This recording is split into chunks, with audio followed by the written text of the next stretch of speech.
It's going to be my pleasure, or it is now the time where it's my pleasure to introduce Saumil Shah, a longtime friend. I first met Saumil as an attendee at Black Hat back in 1999, giving away a little bit of our age.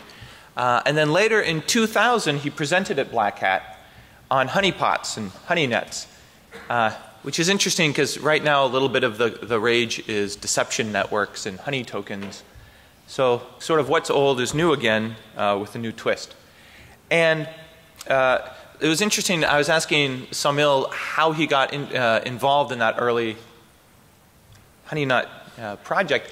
And he was using his language skills. He was helping out some researchers in the United States that were tracking a hacking group called G-Force. It was attacking US government sites from Pakistan. And they were typing in Urdu. And that was close enough to your natural language skills. And so he was doing like real-time translation on the bad guys every hour. And so they're following everything they were doing. And they didn't realize it until I think things got a little too heated. And the investigation got handed off to the FBI, and then who knows what happens after that. And so Saumil stayed involved in the community. He stayed involved in security and continued to be a highly contributory, exploring different avenues of security and development. But at the same time, he developed a love of photography. And it's interesting because just like Matt was talking about the journey of security, Saumil had a bit of a journey in photography, starting with landscapes. And he would send us at the Black Hat office these beautiful calendars every year with his photography, one for each month. And we'd stick it up in the office, and it was really cool. And then it's developed, right? I was talking to Saumil, and maybe now it's more about light, contrast, geometry, maybe energy and street scenes. But through photography and file formats and imaging, he's also done interesting work combining the two. So some of you may know him for his work on Stegosploit, which was like a polyglot and Stegosploit, an image-based exploit delivery platform system that he did in 2015, which is pretty cool. So he had a JPEG in the header that had a valid DOM, valid HTML, and a valid JavaScript. And if you loaded this off a website, it would load the DOM, load the JavaScript, load the HTML, load the JavaScript. The JavaScript would then unpack itself, so the JPEG would unravel, load itself back in as a valid JPEG, decoding the pixels in Canvas that would then decode the exploit and execute the exploit. And I just brought that up to show you that your passions on the side and your technical skills can be combined, and you need to have this kind of breadth and depth and a passion for making things work in ways that are unexpected. And so I'm really looking forward to see what Saumil's lessons from the beginning of his career has been. So I'd like to introduce the real Saumil Shah. Thanks, Jeff. Thank you. Okay, mic works. Well, good morning, ladies and gentlemen, and good cyber to you. Welcome to day 2 of Black Hat Asia, Singapore. It's been a very interesting journey. First of all, I want to thank Matt for setting me up beautifully for this talk. Thank you again, Jeff. It's been an honor knowing you and the folks at Black Hat for 17 years in a row now. These are 2 of my memorabilia items, a little bubble tube from Black Hat 99 and one of these tokens that I got as a veteran trainer in 2016. So always love to carry these with me. Right, before I get into the talk, a couple of words of warning. There's definitely disruptive thoughts ahead. If you're offended, you don't have to listen to this. And second, as a second warning, there are block diagrams ahead. I'm going to try to keep these block diagrams as minimal and as non-LinkedIn-y as possible. And so with that, a quick introduction about, well, I've been introduced, so I'll just pull up an old photograph from Black Hat 2001, where everything began. And that's me, and that's the few of us at Hong Kong Peak. That's basically when, that was my first Black Hat in Asia. And I'm here after 17 years doing this again. It's been a long journey. It's been a long journey in evolution. I'm going to kind of recap a little bit of the 17 years.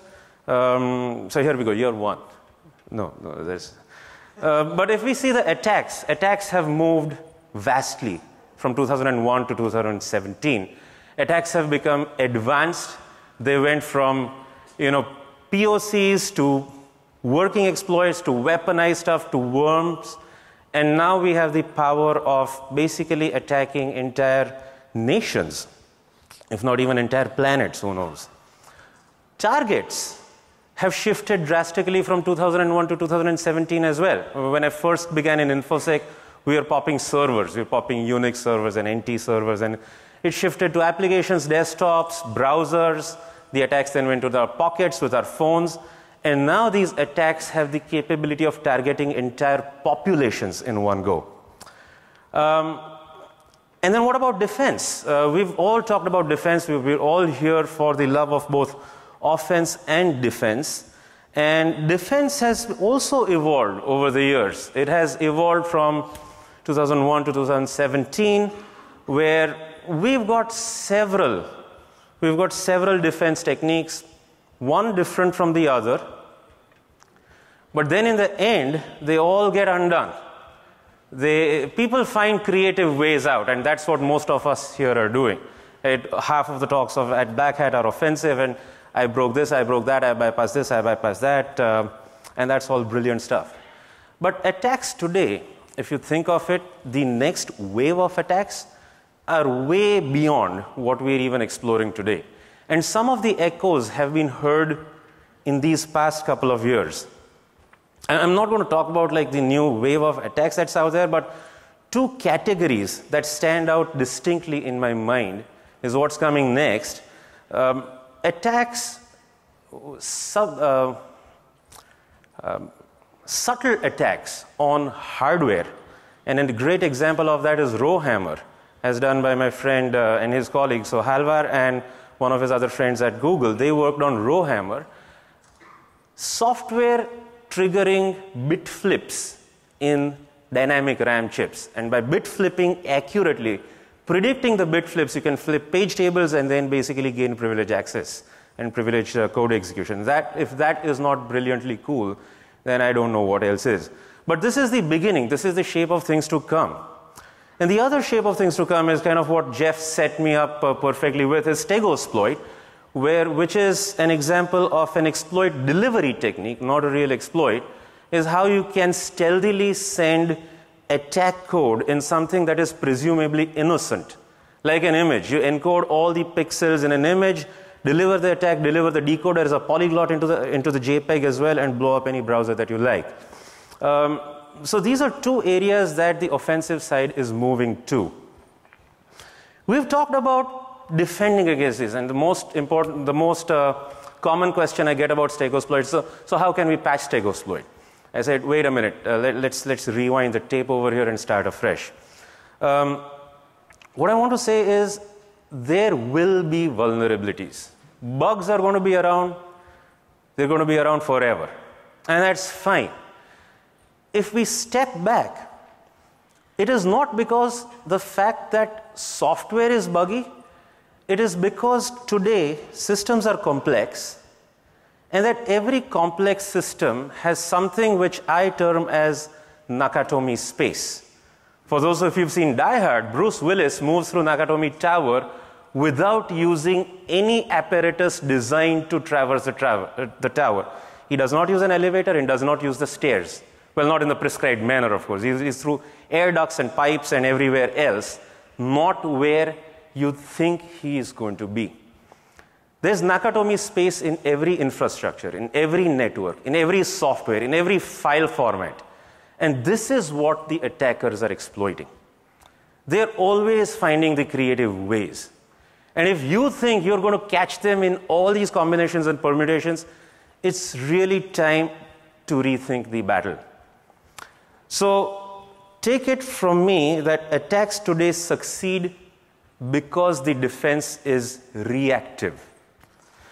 If we look at exploit development, this is a photograph from Black Hat 2002. I have the privilege of having old photographs because I'm an old guy now. We used to write exploits for fun and profit and mainly to get to come out to conferences and hang out. That was the real reason why we wrote them.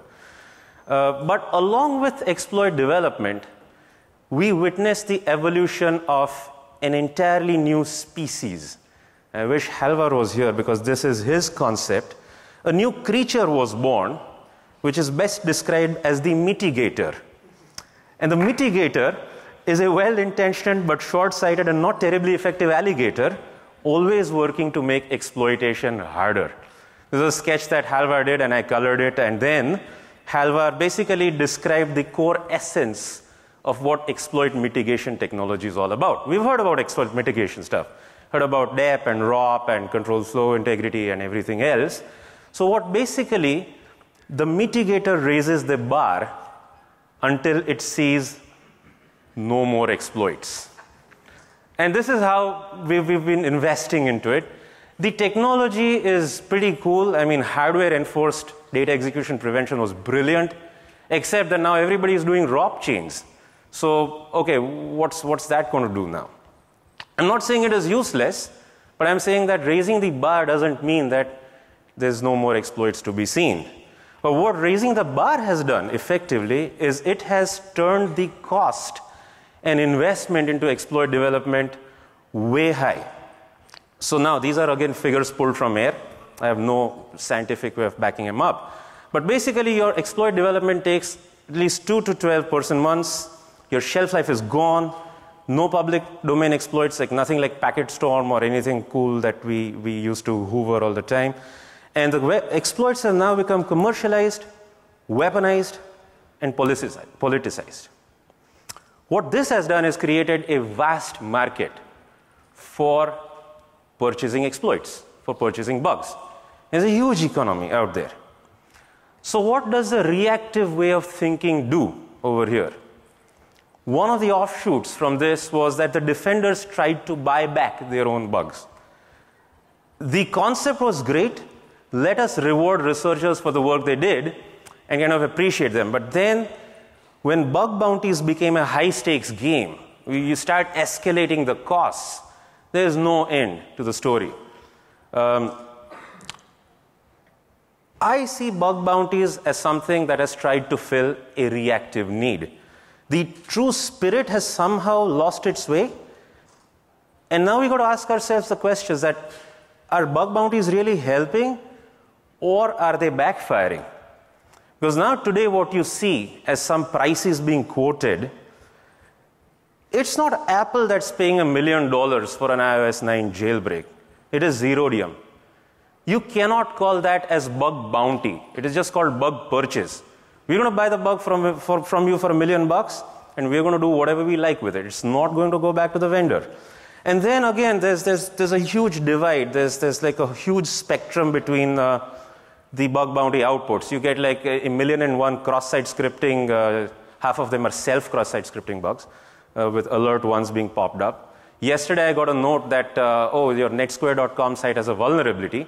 And what I looked in is just a 404 page. It's a broken link. That's not a vulnerability. But then again, on the other hand, you have like all the high-end stuff.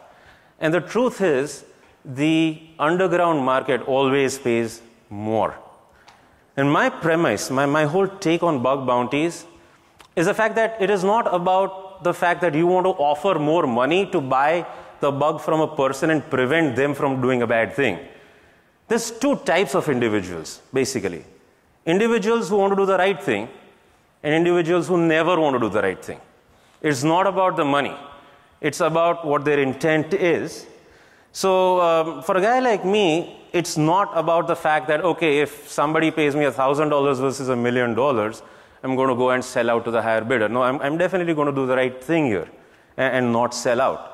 And those that want the money will never do the right thing. So forget fighting this. Appreciate it, but do not see bug bounties as something that's going to solve the whole equation. Back to some more examples on reactive security. We've dealt with reactive security for over a decade and a half now.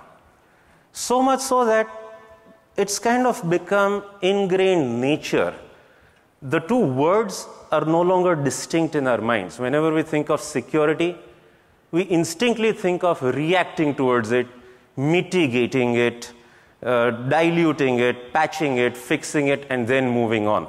We wait for things to happen and then we react. And essentially the industry of defense, I'm not using the word defense over here, I'm using the word security specifically, because defense is something different. The industry of defending has now become largely compliance driven. Now here's an example, there's a picture from my hometown, where the law says that the rider of a two-wheeler has to have a helmet on their heads. The law says nothing about the pillion rider, the person sitting at the back. So what if they spill and this lady has to be scraped off the road with a spatula? That's not going to be cool, but these guys are compliant. The cops can't catch them. So they're obeying the law, but are they secure? Well, this is how we roll in Ahmedabad anyway, so we get by. But these companies are also compliant. They also got the nice big stamp on it, and yet they got owned. So where's the whole security angle fitting in? I don't want to be rude to the folks across in the business hall, but if you go and take a look at a business hall, today you see security being sold as something that reduces risk. It's all about risk reduction. It's all about great marketing and stuff. If you peel down all the marketing facades, which by the way, marketing can be very, very misleading. If you peel down the facade, you will realize that these risk reduction products work on three principles: rules, signatures, and updates. They can only probably catch what they've seen. And then you kind of course, have to push the new hybrid angle. Everything has to have machine learning in it. So yeah, you have rules, signatures, updates, and machine learning. But this is still reactive security. And then there is marketing, which has kind of echoed over the years. Remember Oracle's famous statement, we are going to make the unhackable database. And how many holes did David Litchfield blow? Hundreds. Like every week he came up with a new bug. So marketing can sometimes fall flat in your face. And yet we have marketing happening over here. We'll stop 99% of the bugs. No diss on the, don't take the brand, I'm just taking a photograph over here. But the truth is, we got to say something like this, right? Because after all, we're hackers and we're jerks. The truth is, it's the other 1% that really matters. The 99% don't really matter. It's the 1% of undetected malware that gets through that completely owns everything. And this has been happening all the time. So to kind of sum up everything in a couple of statements, we have the fact that existing defense measures do not match attacker tactics anymore. It is fighting two vastly different paths. And this stems from the fact that attackers don't have to follow standards and certifications. They do whatever they please. We do have to follow standards and certifications. That's kind of being very shackling experience. And speaking about being shackled, who feels worse than the CISO themselves? So if we think about what's happened to the Chief Information Security Officer, I mean, this is not far from the truth that they're basically used to pin the blame onto them. And if you trace back the origins of where did the CISO thing come about?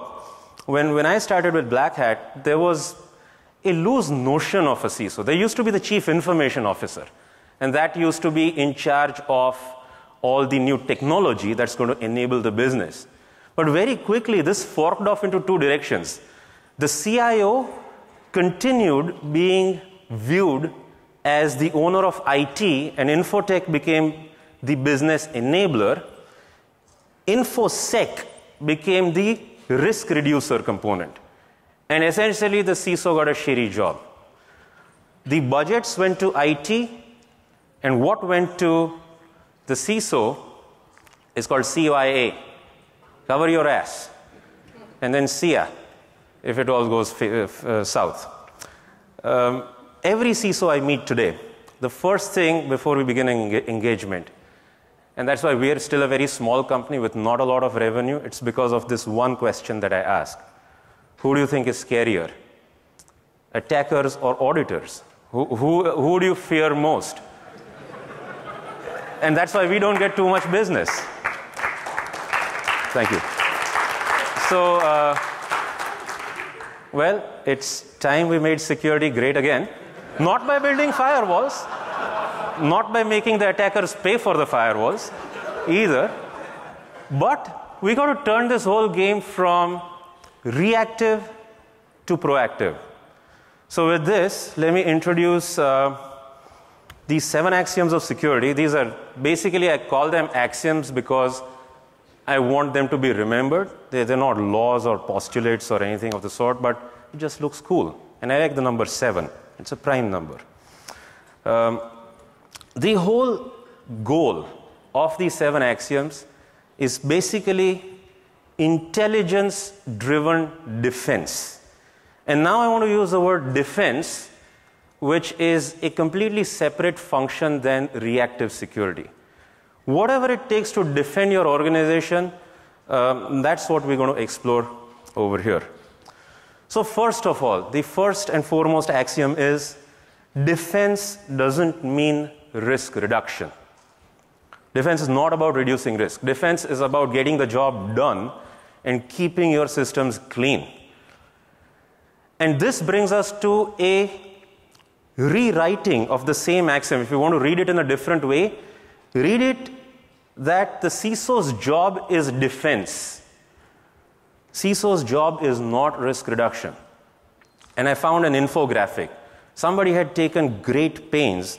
It's a guy named Rafiq Rahman on his blog, taken great pains to prepare this gigantic infographic. Like anybody who wants to take up a CISO job, basically look at this and just say, nah, no, not me. Right? But it's a massive functionality. If you analyze all these sectors of this job functionality, you quickly realize that 90% of your time is sucked up by this one red rectangle at the bottom which says compliance and audits. It is time we say this is not the CISO's job. Compliance has to be moved away from the Chief Information Security Officer.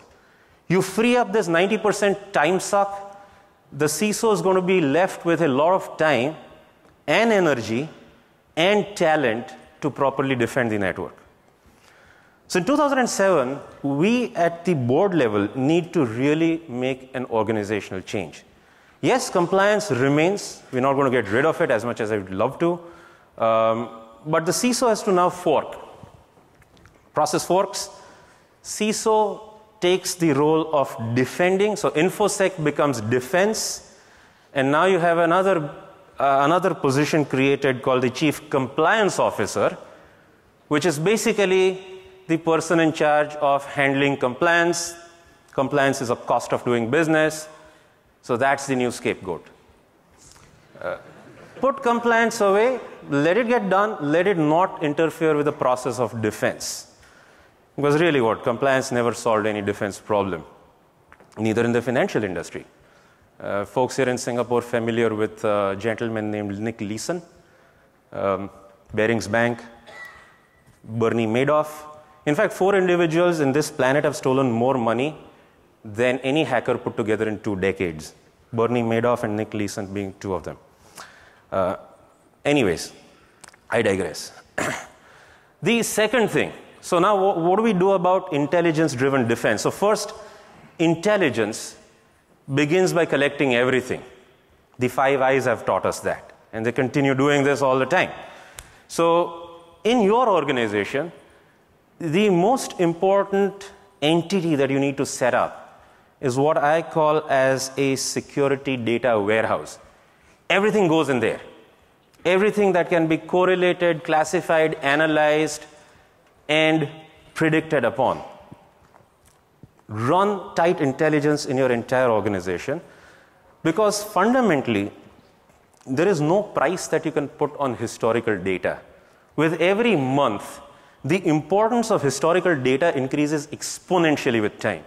You know, Jeff was telling me that 90% of the data on the internet is added in the past 11 months. I don't know if the statistic still holds true or is now getting added in a shorter time. But data accumulates at a staggering rate, and historical data is going to be worth its weight in gold. Fortunately, the cost of data storage is not high. In fact, it's kind of decreasing, so we can afford to aggregate all this. Where do you get this data from? There's several solutions which kind of sell you threat intelligence. There's maps that go pew, pew, pew, pew. That's not where you get threat intelligence. You have to look within to get your threat intelligence. You have to look inside your own organization and basically observe it and build up the intelligence yourself. So I call this process as get creative, get organic. Here's an example from Facebook. Facebook has released something called OS Query. Think of it like jQuery for operating systems. No, not. No, it is complete crap. OS Query is open source. You can install it, runs on pretty much every endpoint, and grabs every important piece of analysis in a nice SQL-like database that you can query at will. And by organic security, I mean it is time that organizations who have the muscle must grow their own security in-house to suit the needs of the organization. No one product is going to fit the bill. And there's several good open source projects out there. All you need to do is attract a team of bright individuals such as yourself and get this thing going. And this kind of leads you to a chicken and an egg situation. Like, how do you attract big talent? That's what I've been hearing. Like, how do you guys hire? Well, you hire talent by doing cool things. How do you do cool things? By hiring cool people. So you have to set the agenda. Basically, don't get quagmired by compliance, and then the cool people will join your organization, and then turn them loose to do these cool things, and they will perform better than your wildest expectations. Just enable them to do that. That's how you run it. The third axiom is basically something I reflected upon Halvar's statement yesterday, that it is impossible to figure out if a device is secure or has been compromised at any given point of time. So I kind of want to flip this around and call this the phenomenon of the Schrödinger's hack. You take a computer, you load it with software, connect it on the internet, and don't look at it. Packets start flowing. You don't know if the cat is dead or the cat is alive. In fact, the cat exists in both the dead and the alive state at the same time. Your computer is secure and hacked at the same time. It is only when you choose to test it will you really realize what's going on. So this axiom can be reread as test realistically. And we've all done testing. I come from a pen testing background, so I have 1 minute of rant. Just 1 minute. But whenever we've done pen tests, we've kind of lost the reality angle of pen tests. You know, I have this concept that makers make and breakers break. Let them both do a good job of both things. There's people who want to observe. They literally have a foregone conclusion that I want to find my system secure. So how do you test so that your system always comes out to be secure? First, you wait for a production build, saying, oh, a new build is coming, so don't test now. Great. Don't test on production, only on UAT. Brilliant. Perform non-intrusive testing. Yeah, basically, let me massage you without touching you. X, Y, Z, they're all out of scope. Great, I can't touch this, I can't touch that, I can't touch that. Then what can I do? And then test during off-peak hours only. Yeah. Might as well want to wait for Saturn to align and then do the test, and that will give you even better, more secure results. So this is not how you test realistically. Anyway, you get the point. There's concepts of red teams, blue teams. They're already well established. Basically, let them do their job.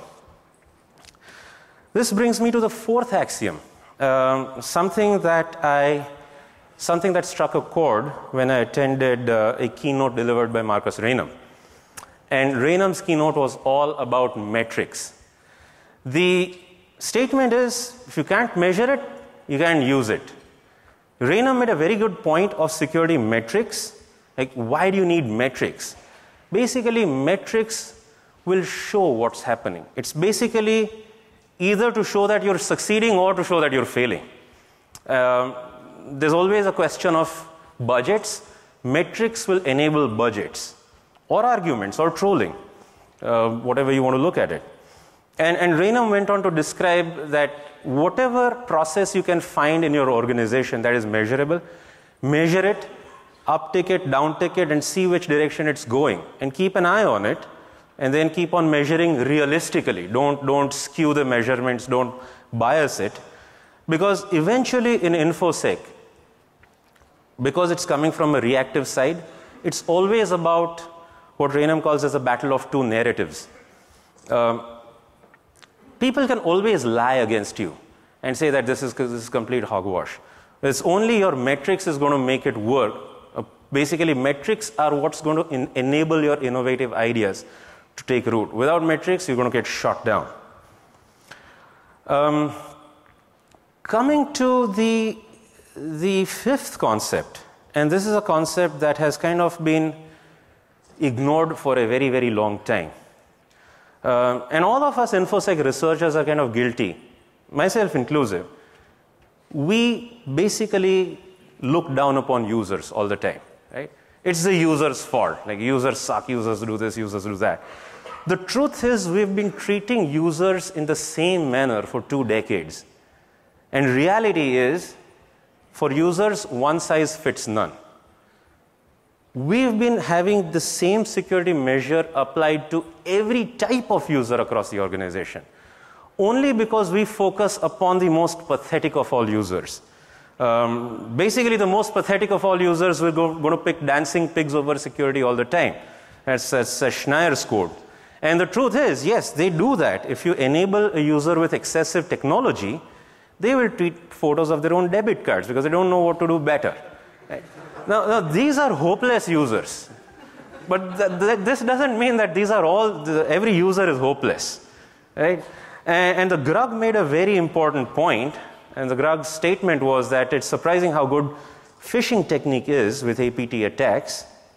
And SP made a better point that user hardening efforts have barely made any progress compared to software hardening over the last years.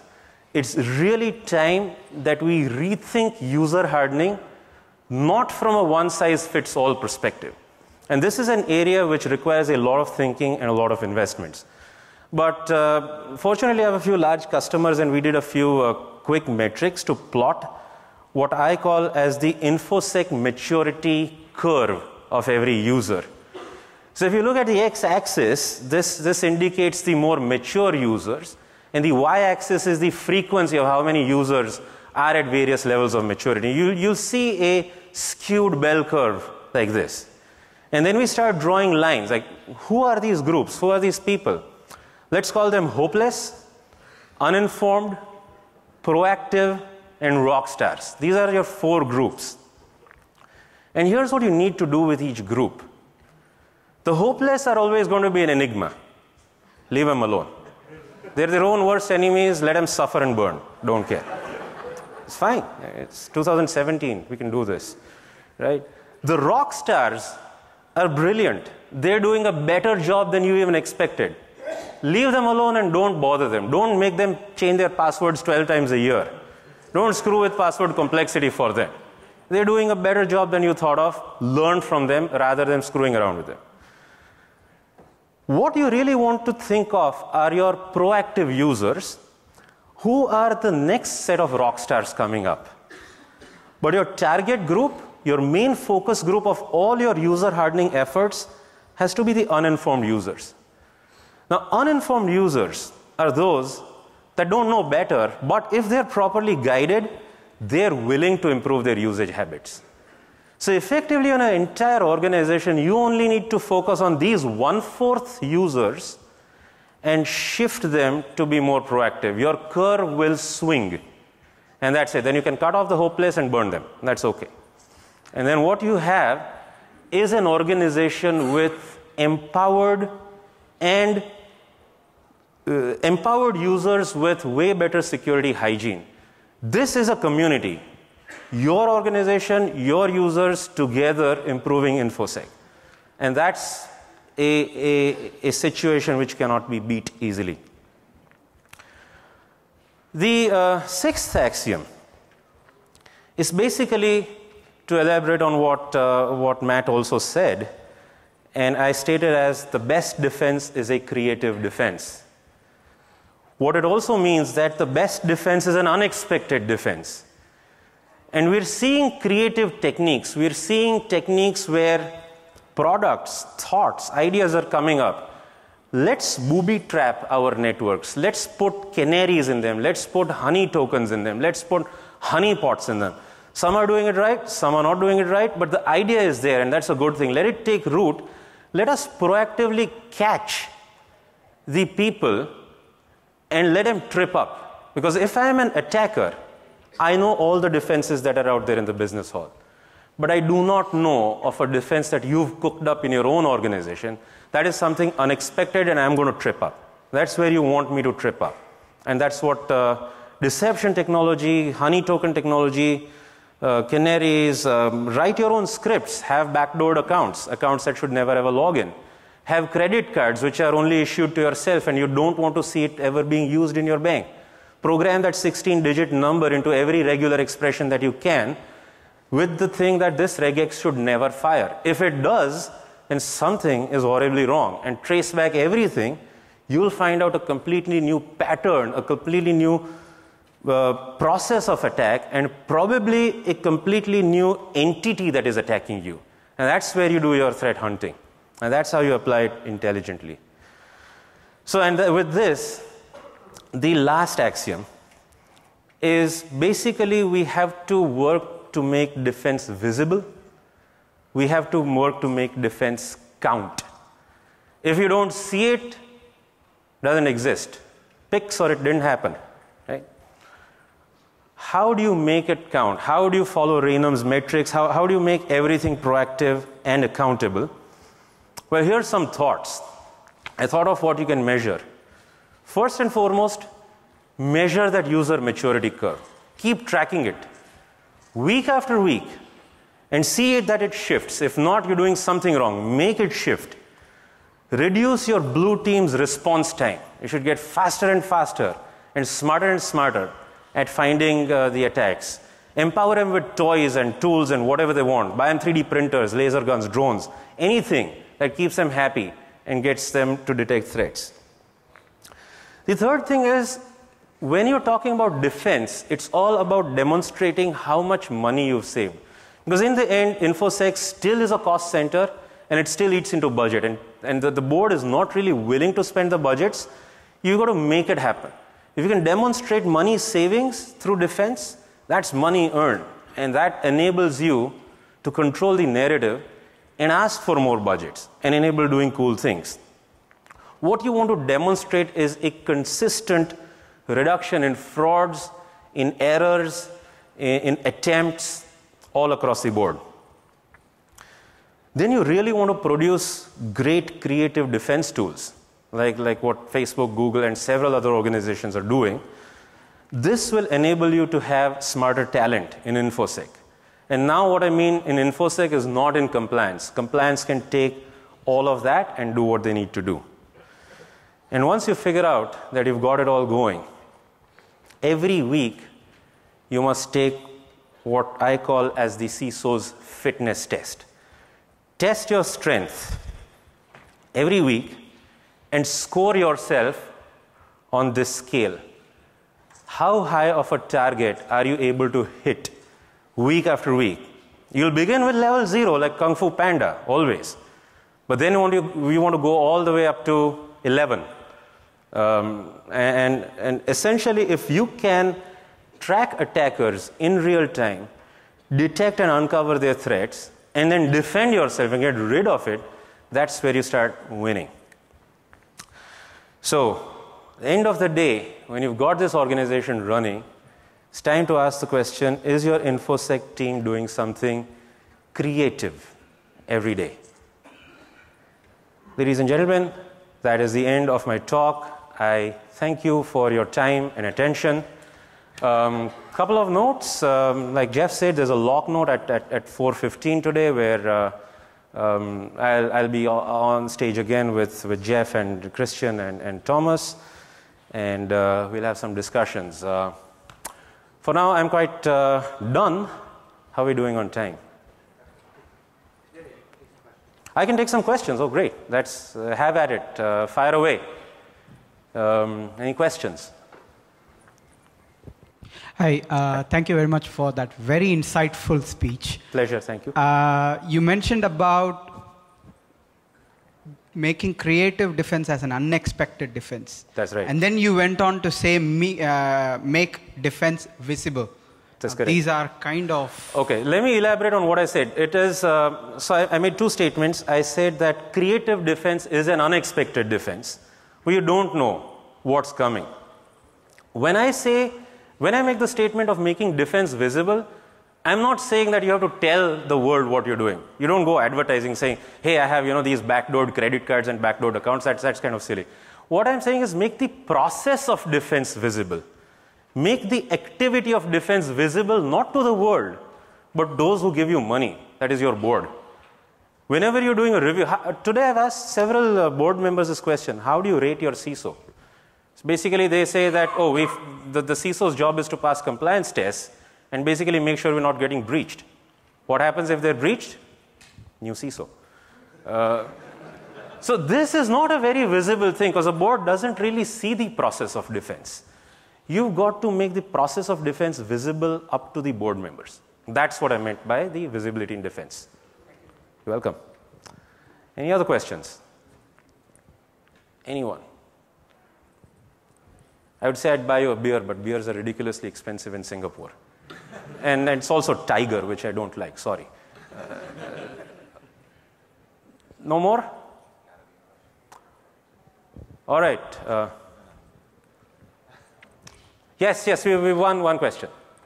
Who is it? Have at it. Yeah.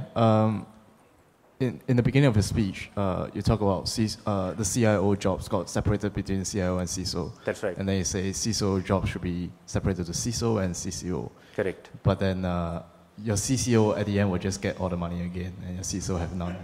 So that's a very good point. That's a very good point. No, the reality. So the statement is the CIO end up keeping the money and the CISO is a scapegoat. Now, the CISO, when you start doing defense, you start making it visible, you get the budgets for defense. Compliance will end up becoming a fixed cost thing, just like legal. It's the cost of doing business. Get the audit done, get the clean sheet, move on. It's, brutal words, but that's the truth. That's what compliance wants. So, it's not that the CCO is going to start getting all the budgets. Yes, their budgets will increase. But if you make a case for proactive defense as the CISO, your budgets will be far enabled by two factors. Because you're doing cool things and you're making it visible. And second is because you're doing creative homegrown things. And homegrown things require very little budget. So you can do a lot more with every dollar you're given than just buying boxes with blinking lights and pew-pew maps. Have at it. Mike, please. One more. We'll just give you a mic. You said that companies should start making their own security in some way. Right. But I've seen homemade security, and that's not always the best idea. That can be really bad. Oh, I agree. The idea is that the question is, I did preach about homegrown security, and just like everything else that's homegrown, you can be a good cook, you can be a shitty cook. And there's no limits to the power of human intelligence or unintelligence to enable you to come up with great things or atrocious things. So yes, it has to be taken in that spirit is if you can manage to do it well, if you do have good cooks, please use them. If not, get good cooks. But homegrown and customized cooking is the best, and homegrown and customized security, in my opinion, is what's going to fit your bill best with the least amount of money spent. Yes. What are your thoughts on systems engineering approaches to security? Thoughts on systems engineering approaches to security. In one word, brilliant. In another word, let me come back to you with that at 4:15. Because honestly, I have not thought about it too much. Okay. But yeah, sure. If it works, great. Yes, one more. So, question for you. The CISO, when you said, basically once you get attacked, you get fired, what's the best way for us to kind of inform the board or management what the CISO is actually doing, educate them on these actions? Because like you said, until you're hacked, you don't know how successful you are. It's hard to gauge. Yeah, so what you really need to do is, again, get all your metrics, get all the indicators week after week, month after month, quarter after quarter, and literally translate reduction in fraud to amount of dollars saved. Reduction of threat attempts, identification, demonstrate response times. Like, okay, we had a threat, we caught it in a week, now we have a threat, we can catch it in 48 hours. A great example of, I've made a statement that bug bounties are kind of iffy, but there's one person who did it right with bug bounties, and that was Chris Evans.